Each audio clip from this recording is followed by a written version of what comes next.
Hello, this week it's pizza rolls, or pizza wheels. So the idea with this, you're going to make a little bit of, it's almost like a pastry really for this, but it's not quite a dough. But we're not using any yeast, so even though it says pizza, this is yeast free. So you could say it's a little bit like a scone-based pizza, if you've ever had one of those before. Really nice, it comes out quite crunchy. Now I'm going to change mine a little bit, so I'm not necessarily going to use everything they've put in the instructions or the recipe. I'm going to make some garlic bread instead. So it's up to you. You're the chef, you're in charge, so see what ingredients you have. If you want to make pizza or sort of a bruschetta style, that's absolutely fine. So you can put in mushrooms, tomatoes, herbs, all sorts of things. But I quite fancy making today some purely garlic rolls, so that's what I'm going to do. But I'll get to that in the video. So first things first. Down we go to our bowl. I've weighed out here some self-raising flour and I've also put in 25 grams of butter. Now it's all nice and cold from the fridge, and what I'm going to do now is rub it in. So just remember, wash your hands, make sure they're all nice and clean because you're going to get your hands in there. So with your fingertips, run the butter or rub the butter against the flour like that. So pick it up and twist like this. And you should only really be coating your thumb and your fingers like this. To speed things up, I will do a bit of a time lapse at this point. So rub in your flour and butter.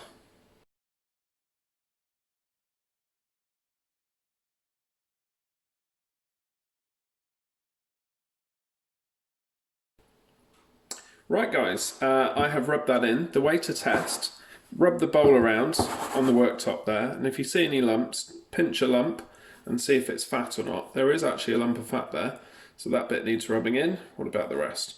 Now the rest are okay. So that was unlucky, that piece, but the rest is absolutely fine. And that's how you tell if it's been rubbed in. So it should resemble a little bit like breadcrumbs, but not quite. It's looser than that. So the next thing will be an egg, and you'll need a fork to whisk up the egg. So tap it on the side, crack your egg, use your two thumbs and push it in, pull it apart. Lovely. We've got a very orange egg there. Brilliant. Just check that the egg is okay. Make sure that it's in date. Make sure that air pocket isn't too large as well. But yeah, that looks lovely. And it doesn't smell or anything, so that seems like a good egg. I could have tested it before by putting it in water to see if it would float. That's also a good technique or a good test. If it floats, that means the egg is no good, but if it sinks, it's good. Right, you'll need some milk at this point, 50 ml of milk, 50 millilitres going in, so pull that in, there we go. Use your fork just in circular movements or motions like that. You can lift the bowl a little bit at an angle and just go like this. If you want to use a whisk instead, you're more than welcome, but I quite like using a fork, so that's how I do it. And as I do this, can you see the air bubbles at the bottom? That's putting some air into it, a bit of aeration, so that'll make it nice and light and fluffy, and that air will be trapped, not completely, but a little bit in the flour. So what you need to do now is pour that mixture. You can put it all in at once, that's fine, but if you want to put it in bit by bit, you can. I'm going to just go for it there. And then you need to try and fold that together.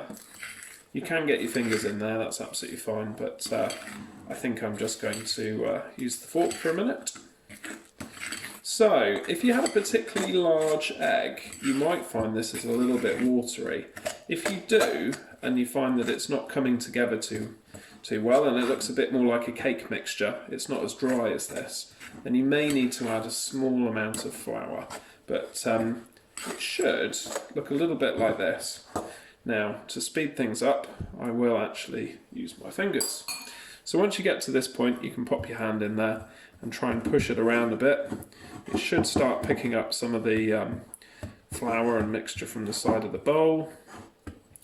The next phase is to pop a bit of flour onto your worktop here and spread this around so that you end up with a nice thin amount of dough that you can then form into your pizza rolls. So I'm just going to flour this worktop and I will show you how to do that. Okay, so take your dough and just roll it using a rolling pin, turn it around and do the same this way. You don't want to go too thin here, so I'd say thickness of a £2 coin, something like that. If it starts sticking to your rolling pin like that, maybe it means the dough is a little bit too moist, or maybe it just means that you need more flour. So perhaps I should have put a bit more flour on my worktop. Yeah, it is sticking a little bit. So once you've done that, and it resembles a bit of a rectangle, you need to then form your pizza rolls. So I will do that in a moment. This is the point where you need to decide on your topping, or think about what you're going to pop on there. So for me, I have a little saucepan here. I'll pop it over here so you can see. So I have a garlic crusher and some garlic. So I'm going to crush a bit of garlic into this pan here, and I'm going to add a little bit of butter and just pop that on the hob for a few minutes, and that will make a lovely little garlic butter. And then I'll come back to you in a second and I'll slice this, put the garlic butter on, and then it will go into the oven. But if you would rather, feel free to follow the guide on the recipe that I've produced for you this week. Okay. Hello, welcome back. So I have melted some butter, and this has got some garlic in it as well. I've also added a bit of oregano to this, and some thyme, a little bit of basil, parsley, sage, and black pepper, which seems like quite a lot, but you might find you have quite a lot of that in your spice cupboard anyway, so that's lovely, I can tell you. So I've just had a go at coiling one up. It doesn't look particularly appetizing, but I promise you once it's cooked it looks miles better. So the plan is this: pick up your pastry just carefully like this. It is very delicate and fragile, so it will fall apart quite easily.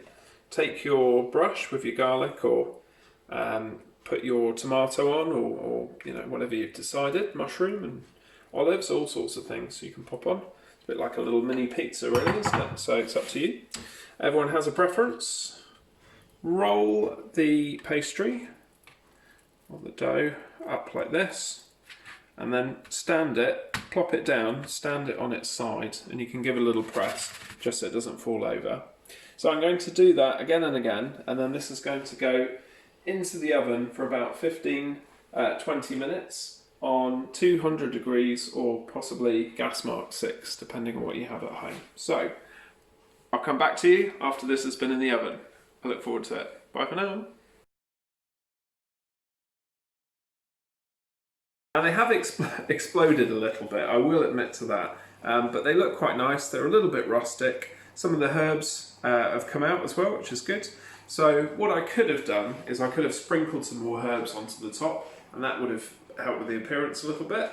Also, I could have put some parmesan. I forgot. So if you have any parmesan at home, or any cheese really, you can put a little bit on top, and that looks really nice when it's cooked because it gives it a nice golden texture. Also, they have expanded quite nicely, so my self-raising flour's done a good job there. So I'm going to leave these to cool, and then I'll have them with some puttanesca, which I've just made.